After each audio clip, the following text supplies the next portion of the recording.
All right, so let's talk about diet plateaus. This is one of the biggest source of frustrations for people when they're trying to lose weight. They start a new diet. They go on a diet, and for a month or 6 weeks, however long it is, they make good progress. Things are going well. They're happy. They're motivated. Life is good, and then inevitably, what happens is, for a lot of people, is all of a sudden the weight loss either slows down dramatically or comes to a halt. Why is that? So there's a few reasons that typically you run into that most commonly cause these issues. The first one is people aren't being as disciplined with their diet and what they're eating, and tracking what they eat is what they think they are. What do I mean by that? For one, measuring portion sizes. If you're not, measuring or weighing your food consistently, you really don't know what you're eating. As well-intentioned as you may be, that's just such a consistent reason why people don't lose weight. So if you're not doing that, that's the first thing that you need to fix. And my favorite, I hear people talk, well, I'm not eating that much. Okay, well, how much is that much? What's the measure of that much? There isn't one. It's subjective. It's why it's so important. You need to be, proteins. I always like to weigh, things like, starches, whether it's rice or sweet potato or whatever. Typically, I'll just use a measuring cup for things like that. That's fine. But if you're not measuring and tracking this stuff, you have no idea what you're eating, and that's probably the reason why you're not losing weight. So after that, what happens? One thing that, again, is very common is cheat meals. People get into this thing where they think, okay, I've been good. I've followed the plan for a week. It's the weekend. I deserve a cheat meal. And these can be really dangerous because on one hand, if you're smart about it, you can treat yourself a little bit on the weekend and it's not going to cost you. But the problem is, far too often for a lot of people, a cheat meal turns into a cheat day, which really just means a binge day of eating.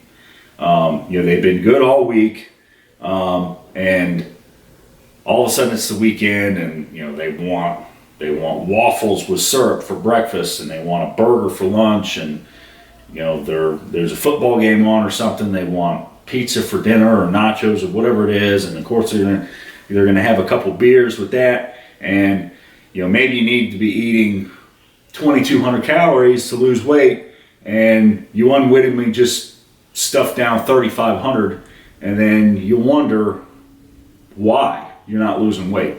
Be really, really careful with cheat meals. They can mess you up very easily. And again, it goes back to, it doesn't seem like it's that much food, but it is. Like in terms of energy intake, it's massive. It can derail a whole week's worth of progress in one day. And then once you get into that cycle of this weekly cheat meal, it's really hard to break it, because you get into that yo-yo cycle. I mean, that's a perfect example of yo-yo dieting, at its finest, really. So cheat meals, very dangerous. Another reason that weight loss plateaus happen is going back to talking about tracking your weight loss, your waist measurements, all that stuff. And when you set up your meal plan, we talk about what your calorie needs are based on your weight, your body fat percentage, your activity level, all that stuff. Okay, so when you set up on a plan, say you weigh 200 pounds, you have calorie needs based on how much energy it takes you to be able to get up and move around and get through your daily life and your workouts and this, that, whatever, weighing 200 pounds. Well, if you lose 15 pounds, it doesn't take as much energy to move your body around anymore. So all of a sudden, your calorie needs aren't the same. And so you have to be prepared to adjust, as you go. One thing that, is big for me is when I make my adjustments to my calorie needs very proactively in terms of, when I'm tracking my progress, my weight drop week to week. Generally you don't want to lose weight too fast because you're going to run into the danger of losing muscle when you do it.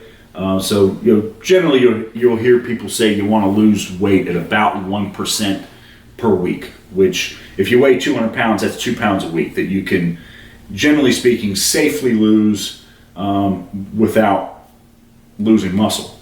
But as that weekly percentage that you're losing, as that drops, say once you get down to a 0.5%, at that point you got to cut calories back just a little bit further. So if you were losing weight on 2,200 calories, you might need to drop to 2,100 calories per day to be able to keep losing weight. And there's another reason for this as well. You'll hear people talk about starvation mode, which is generally kind of overblown and misunderstood by the masses. But kind of what happens is, when you've been dieting for a while and you've lost some weight, your thyroid starts to realize what's going on, and it realizes that you're losing weight, and your thyroid will slow down and it'll start pumping out less hormone than what it was before, because our bodies typically want to store energy, not lose it. So as that happens, our calories need to drop along with that, progressively through the process. That's why it's really, really important, and this kind of ties into probably the next point, is don't drop your calories too fast, too soon. This is another common mistake, is somebody will decide it's time to go on a diet, and they'll arbitrarily decide, okay, I'm just gonna start eating 2,000 calories a day to lose weight. They didn't necessarily sit down and do the math on what their maintenance calories are and calculate a safe deficit, because it could have been that maybe they would have been able to lose the same amount of weight, at least to start out with, eating 2,300 or 2,400 calories a day, but they automatically jumped to 2,000. That's bad for two reasons. Number one, basically the research has shown that you start dieting, you're not going to lose weight any faster by going into a steeper deficit. But what tends to happen is, what they've seen in the studies that they've done, is once you exceed a 20% energy deficit, people didn't lose weight any faster, but what they were able to measure is that at that point, people preferentially started to lose muscle instead of fat. That's bad news. That's the worst thing that we can do. Because when we talk about having an active metabolism, one of the biggest drivers of your metabolism is being able to preserve muscle mass. And once you start losing muscle mass, your metabolism just tanks, and then you got to cut calories that much more to be able to continue losing weight. And that's just not a sustainable cycle at all once you set out that way.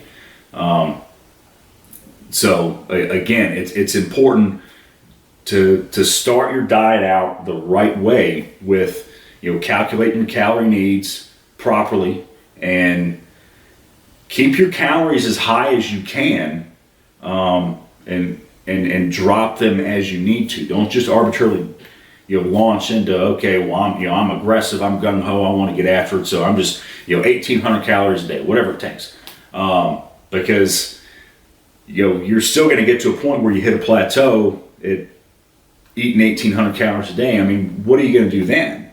Drop to 1,600? If you're a 35-year-old male, I mean, the 1,600 calories a day is eating like a bird. I mean, you're going to be miserable doing that, and that's really not sustainable. So pay attention to all this stuff, because like I've said in other videos, that there's a logical way to approach this, and then there's the kind of the knee-jerk fad diet. Try to lose it all in a month. That's not what we're here to do. It doesn't work. We got to play the long game with this stuff and do it smart.